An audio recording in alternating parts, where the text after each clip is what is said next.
Taip, tai sveiki, aš esu Elzė Mongaudytė, dirbu moterų informacijos centre, esu smurto artimoje aplinkoje ekspertė ir konsultuoju nukentėjusius asmenis nuo smurto artimoje aplinkoje.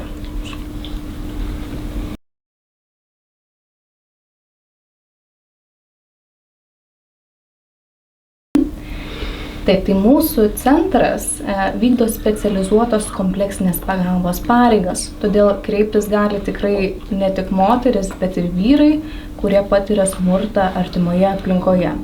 Vienintelis reikalavimas yra, kad asmuo, kuris kreipiasi, būtų vyresnis negu 18 metų, kad mes galėtume teikti pagalbą.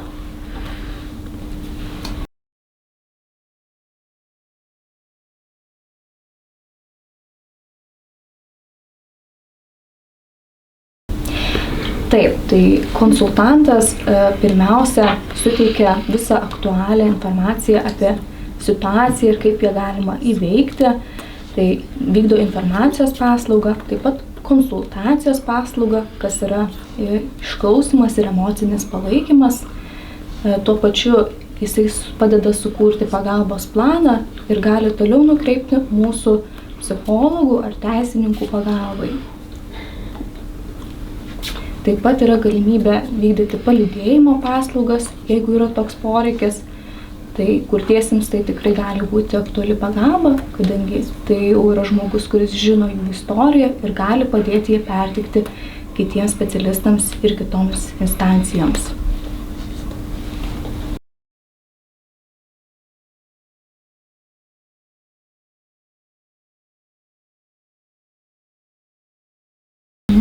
Taip, tai pirmiausia, kurtieji tikrai susiduria su daugiau sunkumo pasidalinant savo situaciją su kitais, kadangi kyla problemų komunikacijoje, kaip tai pasidalinti ir vis su naujais asmenimis.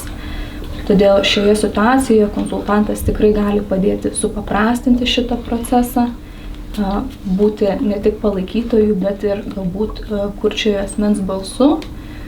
Ir taip pat svarbu atsiminti, kad smurtas gali ištikti kiekvieną asmenį, todėl kurtiesiems yra labai svarbu taip pat gauti tinkamą informaciją, kuri būtų pateikta jiems suprantamu ir priimtinu būdu. Ir būtent mūsų centras padeda ir turi įrankius, kaip tai tinkamai perteikti, kaip tinkamai suteikti šią pagalbą.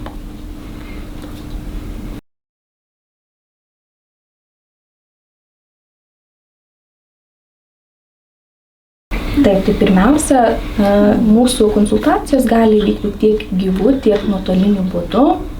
Tai pirmiausia, jeigu jos vyksta nuotoliniu būdu, mes nežinome, ar žmogus turi klausos sunkumų ar ne, turime tik telefono numerį, su kuriuo susisiekėme.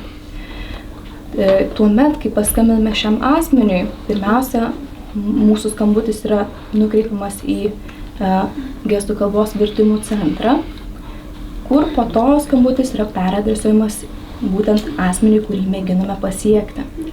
Taip vyksta toks 3 asmenų pokalbis, kuriame konsultantas tiesiog kalba paprastai, o asmuo gauna išverstą informaciją į gestų kalbą.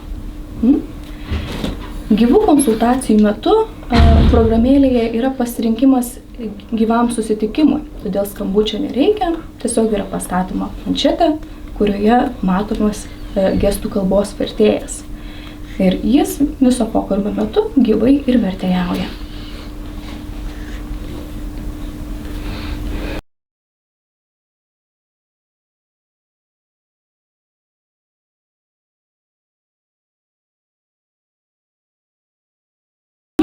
Taip. Tai artimieji asmenys, kurie nori padėti smurtą patiriančiam asmeniui, gali kreiptis pas mūsų, tačiau jie gaus tik konsultaciją apie mūsų galimą pagalbą. Pagalbą mes pačiam nukentėjusiam asmeniui galime teikti tik tuomet, kai jis pats savarankiškai kreipiasi, o šeimos narius galime tik nuraminti ir informuoti apie galimus veiksmus.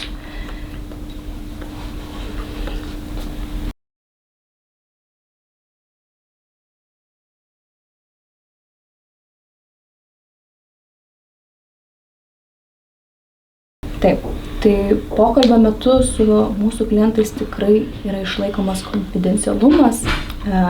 Mes kiekvienas konsultantas esame pasirašę konfidencialumo sutartį, bei neturime jokios teisės ar įpareigojimų jūsų informaciją perduoti policijai ar kitoms įstaigoms. Šį pasirinkimą turite tik jūs, mes galime suteikti pagalbą, jeigu priimate tokį pasirinkimą. Taip pat svarbu atliepti tai, kad galima skambinti į bendrąją liniją ir neprisistatyti tikruoju vardu, išlaikyti anonimo statusą. Jeigu sunku yra skambinti ar kreiptis, taip pat galima rašyti laiškus į mūsų live chatą arba elektroniniu paštu, taip pat nenurodant savo vardo ir pavardės. O kalbant apie patį procesą, kaip vyksta konsultacija, tai pirmiausia, mes norime sužinoti jūsų situaciją. Konsultantas tikrinasi, ar šiuo metu esate saugus, kaip patirėte smurtą, kas nutiko jūsų artimoje aplinkoje. Tuomet jis klausia jūsų, ko jūs pats norite, ar turite gal kokių veiksmų planą. Jį padeda sudėlioti detaliau ir susidėti pirmuosius žingsnius link jo realizavimo.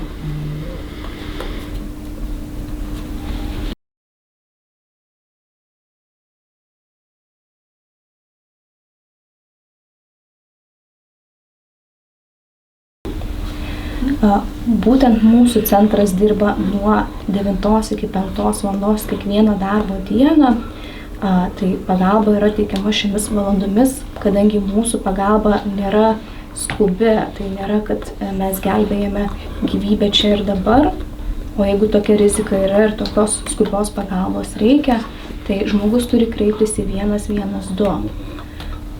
Mūsų centre yra teikiama labiau ilgalaikė pagalba skirta emociniam nusiraminimui, palaikymui, informacijos gavimui. Tačiau jeigu tikrai yra situacija, žmogus pirmiausia gali darbo metu susisiekti su konsultantu ir jeigu yra nesaugu kitomis dienomis kalbėti ir tik tuomet gali pasidalinti situaciją, tai tuomet tikrai konsultantas pasižiūrės dėl galimybių ir suderins tinkamiausią laiką.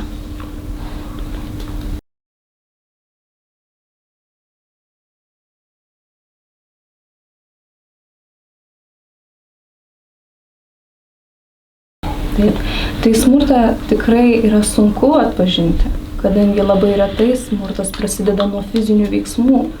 Dažniausiai jis prasideda subtiliais psichologiniais veiksmais, kai yra kuriamas spaudimas, galbūt ekonominis smurtas, kai santykyje nebesijauti emociškai gerai ir tavo partneris nereaguoja į komentarus, toliau tęsia spaudimą, kaltę perkelia ant tavęs, įtikina, kad tu esi problema.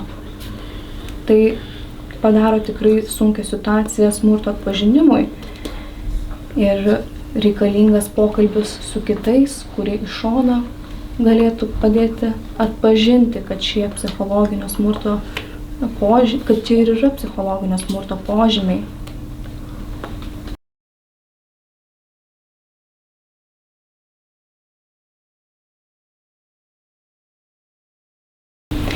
Taip, tai manau, kad pokytis prasideda nuo minčių. Todėl mano palinkėjimas yra įsileisti mintis, kad santykis gali būti saugus, kad santykyje gali būti išklausytas, nemušamas. Ir įsileidus šitas mintis, tampa lengviau imtis veiksmų. Tai mano palinkėjimas ir yra įsileisti šias mintis.